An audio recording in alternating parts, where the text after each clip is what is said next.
You have probably lived through this moment. You pull up a stock chart on the morning of a highly anticipated initial public offering. The stock is finally trading. The financial news anchors are practically breathless. The ticker flashes red, then green, and suddenly the stock is up 50%. By the closing bell, it has doubled.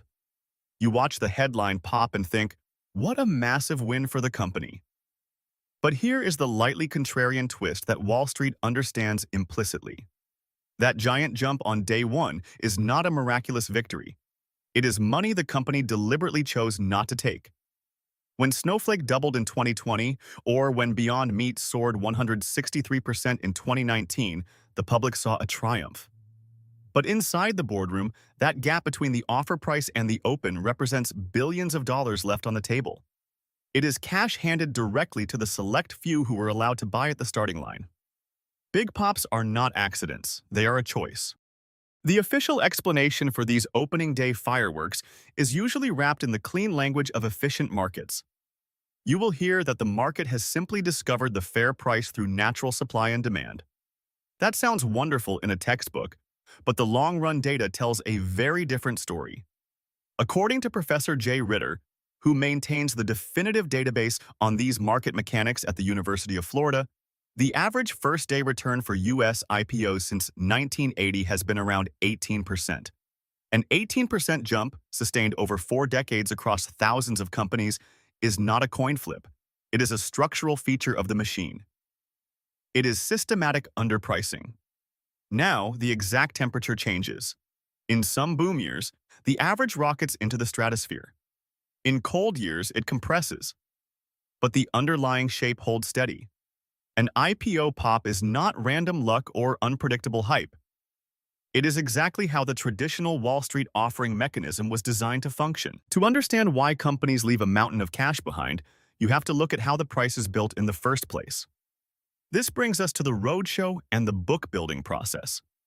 Weeks before the debut, the company executives and their investment bankers travel from city to city, pitching the business to massive institutional investors. The bankers are not just selling. They are collecting what they call indications of interest.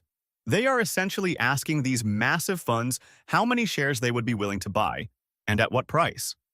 The lead bank tallies these whispers and builds a literal book of demand.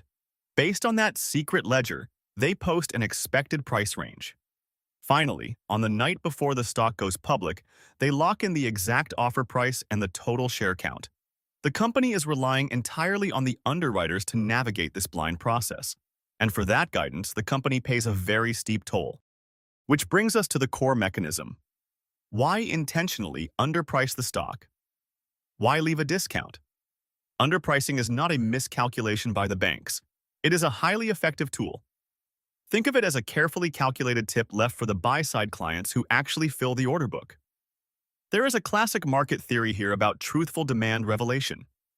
If you are a giant fund, and you know a stock is amazing, you have an incentive to lowball your interest so you can get a cheaper price.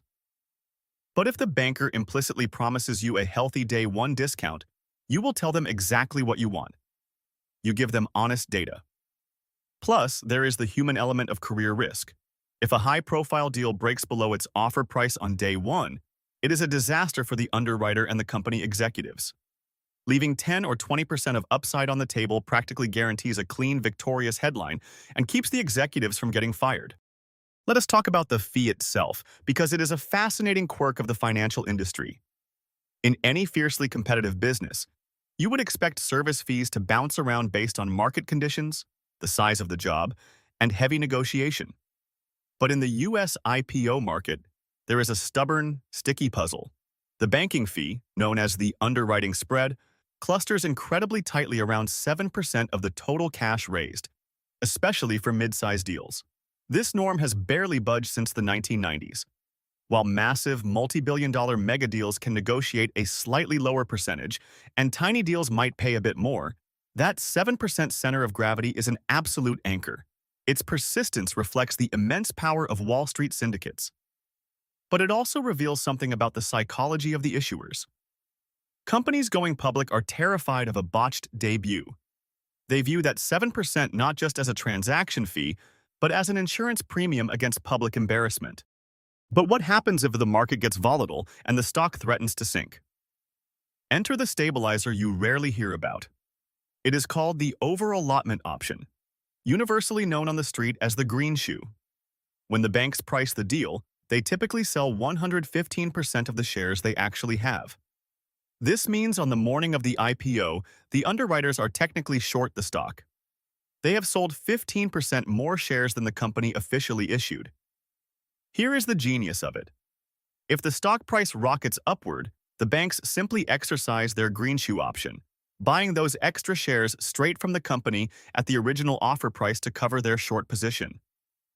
No harm done. But if the stock starts to crash below the offer price, the banks step into the open market and buy shares to cover their short. This massive wave of buying acts as a floor, propping up the falling price. It is fully sanctioned market stabilization. So if the system is designed to generate an artificial discount, the obvious question is who actually gets to buy the stock at the offer price? The answer is the velvet rope of Wall Street. The overwhelming majority of shares are allocated to large institutional accounts. We are talking about mutual funds, pension funds, hedge funds, and the bank's most lucrative brokerage clients. In a typical U.S. book-built offering, these institutions receive north of 80% of the entire allocation.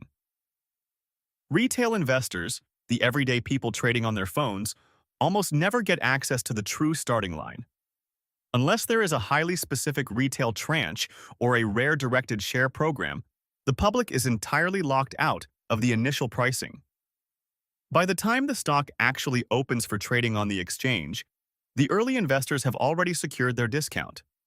The everyday buyer sees the news, rushes in to buy, and meets the stock at a heavily inflated premium.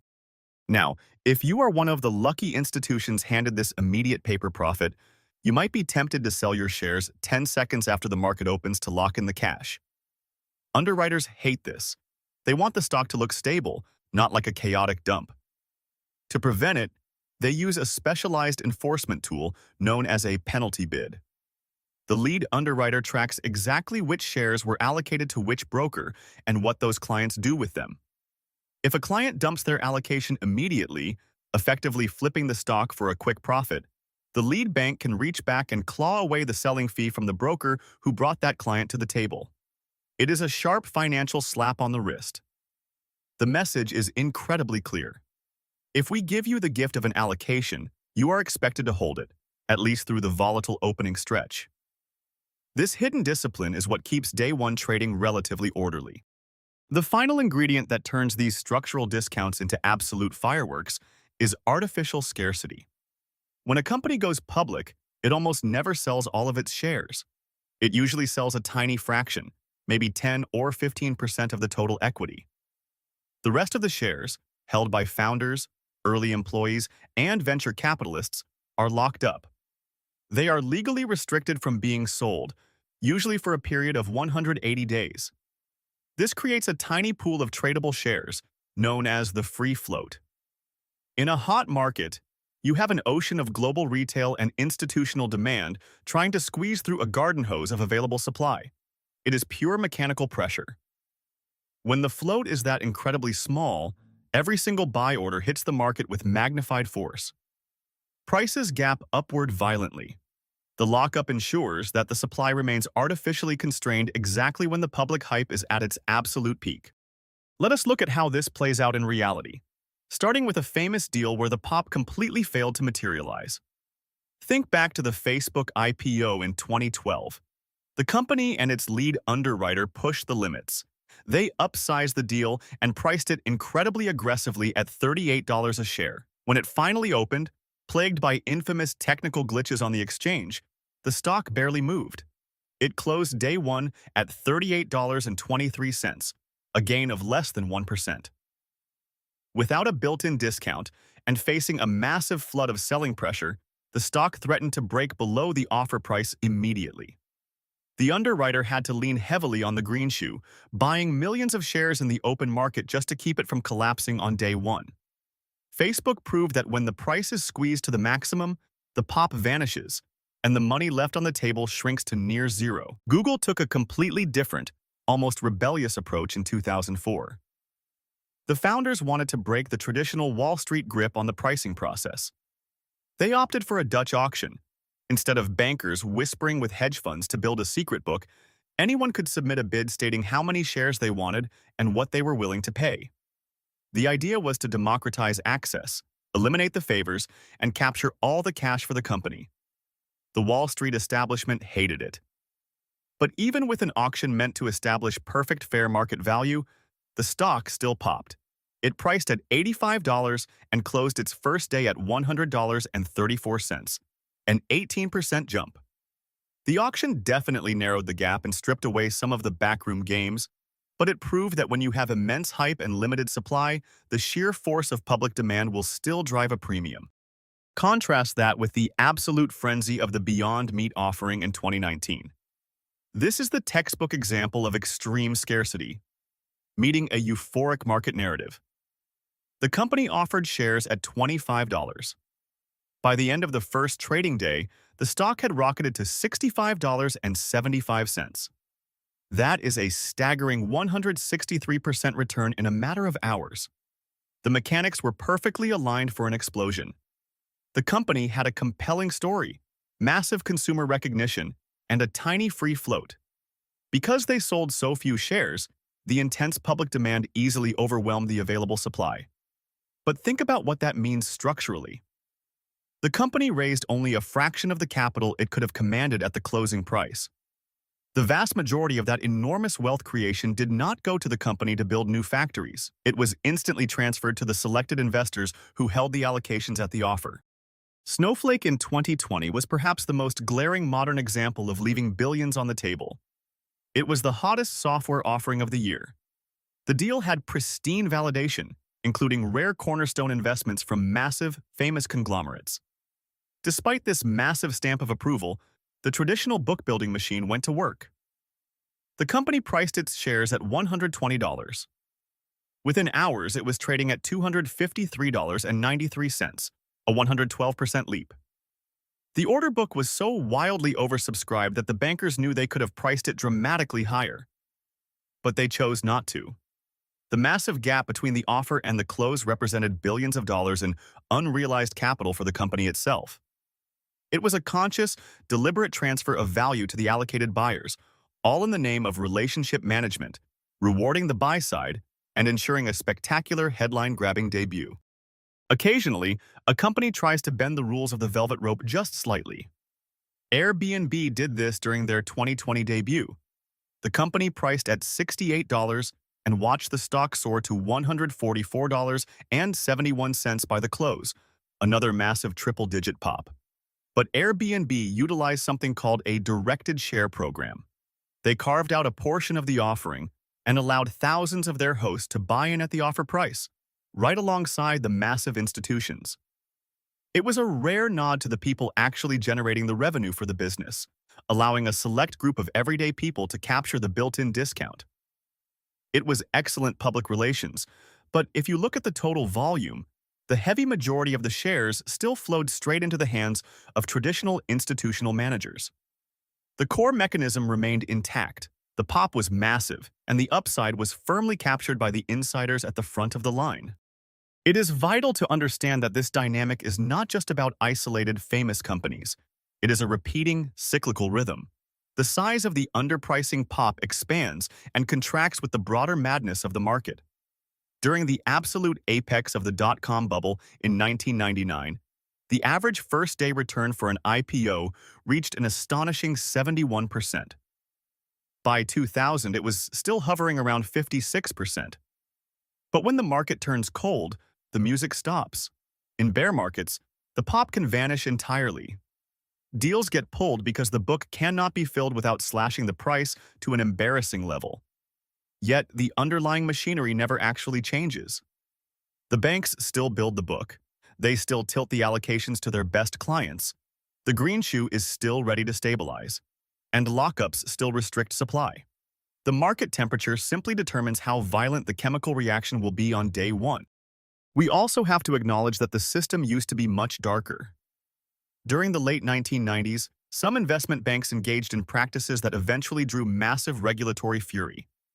They engaged in spinning, which meant handing shares of a blazing hot IPO directly to the personal brokerage accounts of corporate executives, effectively bribing them to win their company's future banking business.